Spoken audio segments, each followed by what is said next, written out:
Stop watching pornography right now and let's talk about some video games. Let's go. How often do you dive into an open world game just to lose yourself? I'm talking about those games.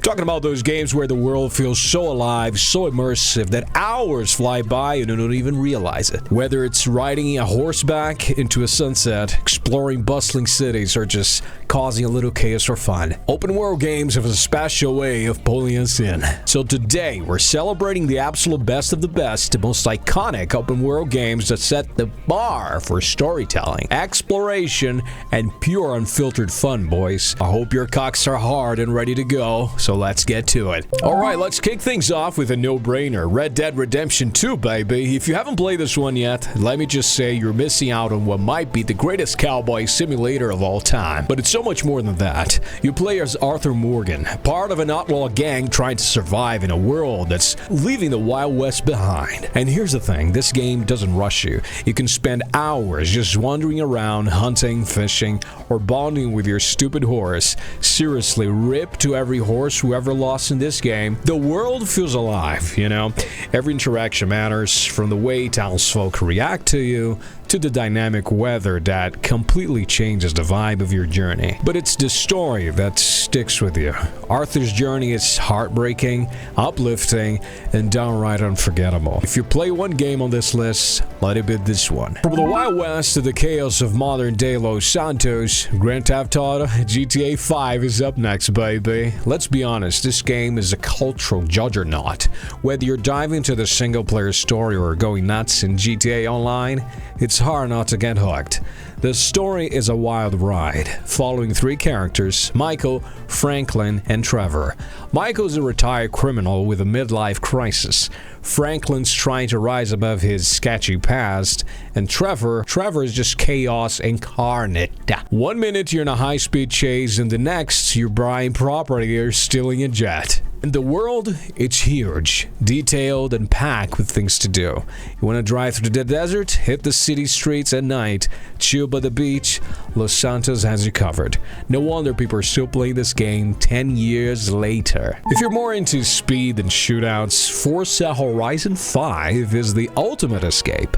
This game drops you into a jaw-dropping version of Mexico. And let me tell you, it's beautiful, baby. From the beaches to the jungles to the volcanoes. It's like someone turned the best vacation spots into a massive playground for car lovers. The driving is buttery smooth, whether you're tearing up dirt roads or cruising along the highway. And the car roster, massive. Muscle cars, hypercars, classics, you name it. But what makes this game special is how approachable it is. Hardcore racers can get super technical, but casual players like me can still have a blast, just cruising around and discovering the map. Now let's talk zombies, zambus, zamboobies, or rather freakers. In Days Gone, you play as Deacon St. John, a drifter trying to survive in a post-apocalyptic world that's falling apart at the seams. This game has a different vibe. It's slower, more deliberate.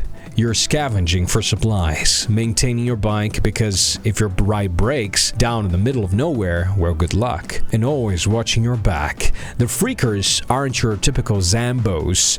They move in hordes, and trust me, the first time you see one coming for you, it is terrifying. But what surprised me the most is the story. But not really though. It's not just about survival, it's about loss, loyalty, and finding hope when everything seems hopeless. So give it a shot if you're into darker emotional adventures. The Witcher 3, where do I even start? This game is a masterpiece, plain and simple. You play as Geralt of Rivia, a gruff monster hunter with a heart of gold, even if he doesn't want to admit it. The main plot has you searching for Ciri, your adopted daughter who's being hunted by a terrifying otherworldly group called the Wild Hunt. But honestly, the side quests are where this game shines. Every little mission feels like its own little story. One moment you're investigating a haunted house, and the next you're playing matchmaker for trolls. And the world, it is gorgeous. Whether you're strolling through the bustling streets of Novigrad or galloping across the countryside, it's pure immersion. If you love deep stories and morally gray decisions, this is your game. For those of you who like cock and ball torture out there, Elden Ring is your holy grail. fail. This game doesn't hold your hand. Instead, it throws you into the lands between and says, good luck, while punch you in the dick and balls repeatedly. The world is massive, and filled with secrets. Every castle, swamp, and mountain feels like it has a story to tell, or a boss waiting to crush your balls. And yeah, it's hard. The bosses are hard. Huge cocks. But when you finally take down that boss you've been stuck on for hours, the feeling is pure euphoria. Add in lore from George R.R.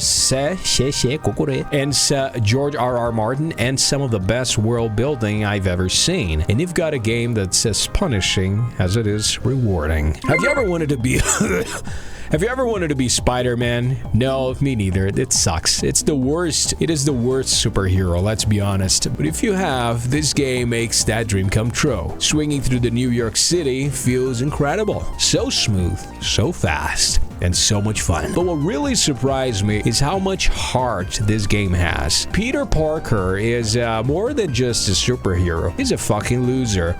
I mean, he's a guy trying to balance his responsibilities, relationships, and, you know, saving the city. The villains are iconic, the combat is satisfying, and the side activities will keep you busy for hours. It's easily one of the best superhero games ever made, but not really though. If you're into Vikings, Assassin's Creed Valhalla is an absolute treat, baby.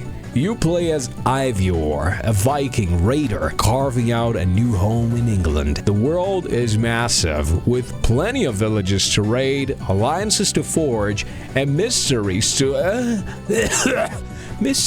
uncover. The combat is brutal and satisfying, whether you're dual-wielding axes or sneaking around with a hidden blade. And the way the game blends Viking mythology with historical events, ooh, that's a chef's kiss. Okay, now hear me out. Death Stranding is weird, but in the best way possible. You're basically a delivery guy in a post-apocalyptic world, but the game somehow makes walking across landscapes feel meaningful. There's this constant sense of isolation, but also connection as you rebuild a fractured world. It's haunting, it's emotional, and honestly, it's unlike anything else you'll ever play. Last but definitely not least, Mad Max. This game throws you into a brutal wasteland where survival is everything. You spend a lot of time upgrading your car, the magnum opus, because it's not just transportation, it's your weapon. The car combat is intense, the hand-to-hand fights are gritty, and the world feels appropriately desolate. It's a love letter to the Mad Max universe. It's a love letter to the Mad Max universe, and it absolutely nails the vibe. And that's our list, folks. Every one of these games is a masterpiece in its own right, offering something truly unique. So which one's your favorite? Let me know in the comments below. If you enjoyed this, don't forget to hit that like button and subscribe to the Live Action Man. And I'll see you in the next one, boys. Peace out. They follow you.